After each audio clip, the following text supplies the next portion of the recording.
Djonai Clout Chaser Carrington. Be careful what you wish for, Djonai. Be careful what you wish for. You're the one that circled 8/23 on the calendar. You're the one who tweeted out 8/23 as if it was some date we all should pay attention to. And people paid attention and saw you.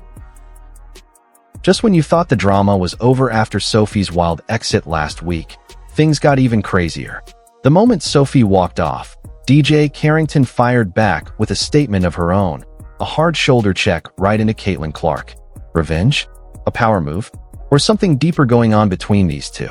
Djonai finally spoke up, and what happened next left the whole arena speechless. Let's break down what really went down. Display versus the Chicago Sky in a huge win for the Indiana Fever. Take a look at this. The girl continues to just do the impossible. Caitlin Clark has more 30-point 10 assist games than the rest of WNBA history combined.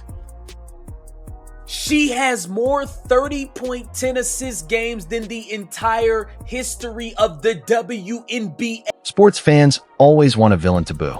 But what happens when that so-called villain keeps handing herself L after L, turning every big rivalry into a national TV lesson on how not to play the game?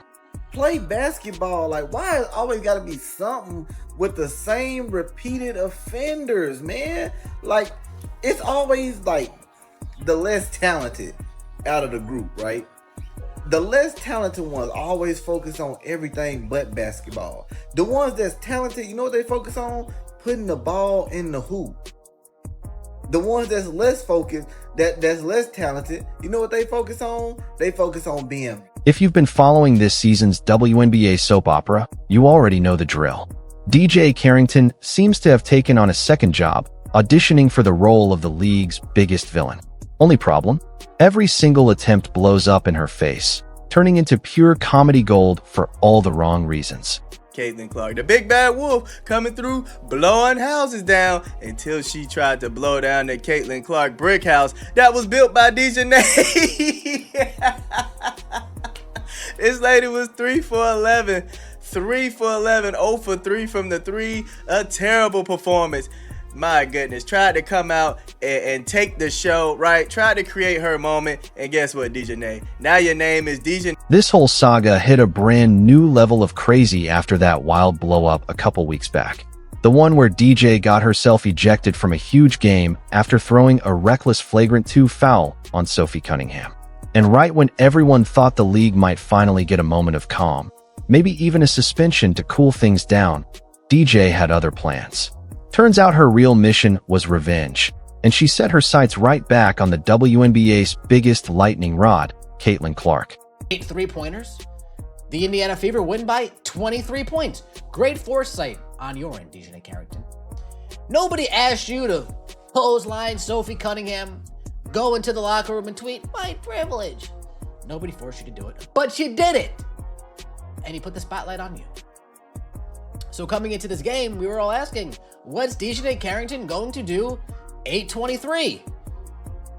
And she stuck. Nobody expected what happened next, and that's exactly why this story blew up online within hours. Just when everyone thought the drama had cooled down, round 2 turned out to be even wilder than the first blow-up.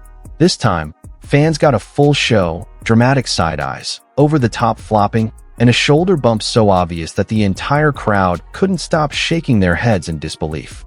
To really get why this game turned into such a wild spectacle, you have to rewind to what Djonai Carrington posted online before the matchup even started. After getting ejected for a hard foul on Sophie Cunningham in their last meeting, DJ took to social media and dropped a cryptic post, basically circling the date on her calendar for the next time her team would face Indiana. It read like a movie trailer for a revenge flick, a not-so-subtle warning that when the rematch came, she'd be bringing the heat, and nothing was going to hold her back. Here's the problem, though. Talking tough on the internet is easy. Backing it up on the court is a whole different story. Instead of walking in locked in and focused, DJ showed up looking more interested in arguing with referees and picking fights than actually playing basketball.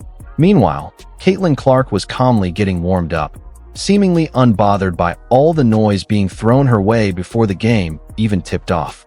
From the opening minutes, it was clear DJ's whole plan revolved around getting under Caitlyn's skin, physically, verbally, any way she could. But what stood out immediately was how completely unbothered Caitlyn looked through all of it. The intensity was there, sure, but only from one side. Midway through the second quarter, with Indiana clinging to a slim lead, DJ picked up a defensive foul trying to cut off a drive. Instead of jogging back to get on defense like normal, she decided the moment called for a full theatrical performance. Right in front of the officials, she threw her arms up, snapped her head back, and put on an exaggerated flop, clearly hoping to sell the referees and nearby fans on a foul that wasn't really there. It didn't take long for the basketball gods to respond. Less than a minute after that dramatic display, Caitlyn grabbed the ball on the wing, created her own space with that signature step back, and calmly rose up over DJ's contest to knock down a smooth three. As the ball dropped through the net, breaking the tie, DJ's frustration became impossible to hide. Cameras caught it clean as day. As Caitlyn turned to get back on defense, DJ drifted out of her lane and deliberately clipped her shoulder into Caitlyn's path. It was the kind of petty move you'd expect on a playground, not a professional court. A physical way of saying, "I'm still here," after just getting scored on. But the best part, Caitlyn barely reacted. No dramatic fall, no yelling match, no appeal for a technical. She just stepped past it, threw up a hand like she was swatting away a fly, and kept moving like nothing happened. Within minutes, clips of the shoulder bump were racing across social media, racking up hundreds of thousands of views. And that contrast is exactly what made it so funny to watch. One player desperately trying to spark a fight, and the other acting like she hadn't even noticed. This has basically become the pattern all season. Every time DJ tries to rattle Caitlyn, physical play, trash talk, cryptic online posts, the universe seems to respond by handing Caitlyn another highlight reel. Analysts across every major sports show couldn't help but point out the obvious. Going after a player who's actively torching the scoreboard just makes you look desperate, especially when the numbers tell a completely different story. And the numbers that night were brutal.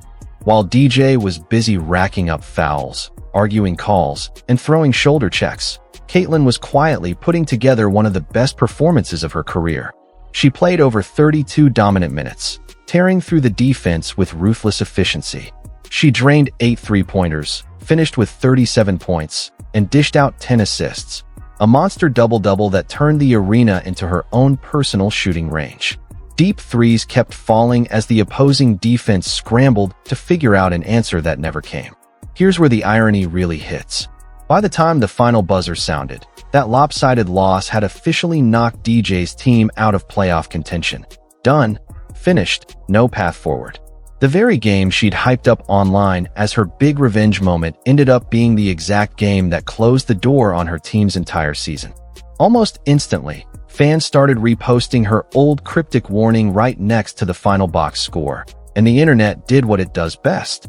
Turned the whole thing into a meme storm highlighting just how badly the revenge plan had backfired. You could feel the frustration building on the sideline as the lead kept growing and growing, completely out of reach. What made it even more powerful was that Caitlyn didn't need to say a single word about any of it afterward. No comment on the shoulder bump, no response to the flopping, nothing. Her play did all the talking. She kept that same cold, locked-in focus the entire night, making all the extra theatrics look tiny by comparison.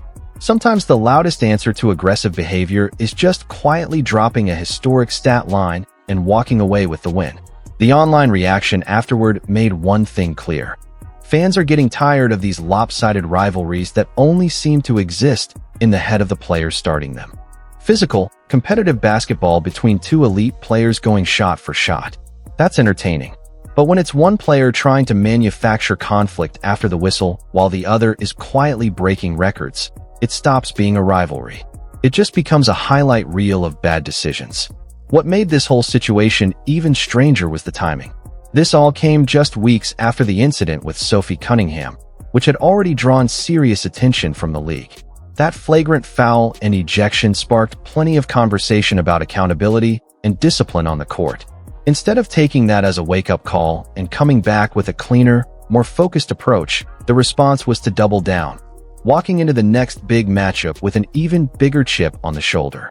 Trying to sneak in a shoulder bump on one of the league's biggest stars right after already facing discipline is one thing.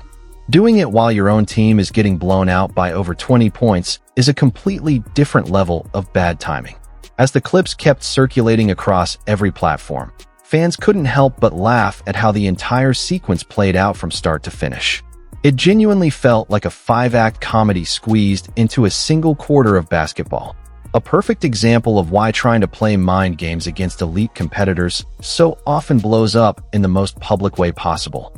In the end, all that manufactured drama didn't settle anything except the standings, and it left the instigating side watching the postseason from home. Caitlyn walked away with another record-setting night, a lopsided win, and her reputation as an ice-cold scorer completely untouched. For DJ, the aftermath was rough. The internet consensus was pretty unified. Repeated attempts to get under the league's biggest star's skin had basically turned into a running joke at her own expense. If there's one takeaway from this whole multi-week storyline, it's this. If you're going to hype up a big revenge moment on a public stage, you'd better be able to actually stop your opponent from dropping 37 points first.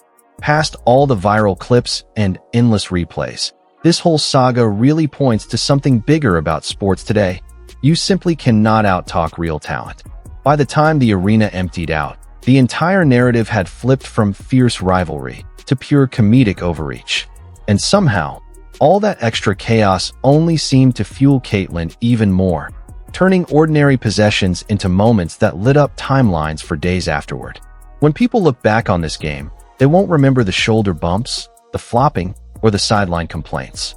What they'll remember is one player pouring every bit of energy into trying to rattle her opponent, only to watch that same opponent calmly drop a historic double-double, secure a blowout win, and send the other team packing into an early offseason. It's basically the perfect cautionary tale for anyone in this league thinking about starting a public feud without a real game plan to back it up. At this level, grudges and social media posts mean nothing once the clock starts running, because the scoreboard always has the final say. And right now, that scoreboard is still laughing loudest. So, did DJ actually think this plan through? Or was this always headed for disaster? Drop your take in the comments. Hit like if you saw this one coming, and subscribe so you don't miss the next chapter of this ongoing saga.